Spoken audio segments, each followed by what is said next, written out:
Psalm 30 is one of many places in the Bible where we are reminded that God is merciful. David cries out to God, asking him to have mercy, asking for his help.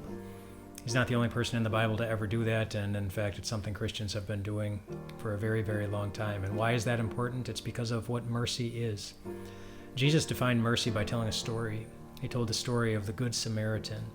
A man who was walking along the road was jumped by some enemies, and they beat him, and they robbed him, and they left him on the side of the road, leaving him half dead.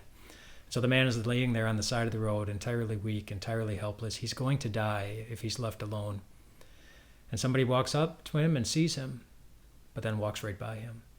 Another man walks up to him and sees him, but walks right by him and keeps on walking.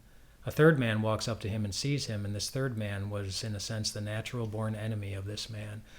Natural-born enemy by geography and nationality, and so there was no reasonable expectation that this third man was going to help him, except the man looked at that man, and his heart went out to him. He picked him up, put him on his animal, took him to an inn where he gave him a comfortable place to stay, paid the innkeeper whatever was necessary to pay for the lodging, and then said he would come back the next day to make sure that there weren't any additional expenses, and that he would be willing to pay them. That man had mercy, Jesus said. That third man had mercy on the beaten man. And Jesus, by that parable, he's really teaching us about the heart of God and what we can expect of him. And the good news that we find in that story, as we think about that being the heart of God, the good news is that you can be weak.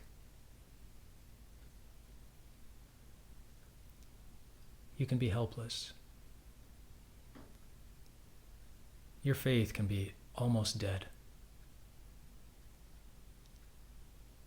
You can even be God's natural-born enemy.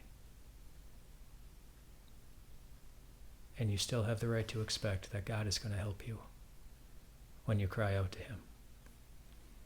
That's what it means, that God is merciful. And we see that so clearly at the cross of Jesus, where Jesus was providing all the help that we needed, where Jesus was the one who was going to be strong enough to carry the weight of the world's sins so that you wouldn't have to carry that burden, where Jesus was going to treat you not as an enemy, but as a friend, as his very best friend, someone for whom he believes it was well worth him dying. God showed you mercy there. And he always will. And so in whatever way you ever feel weak or helpless or little in your faith,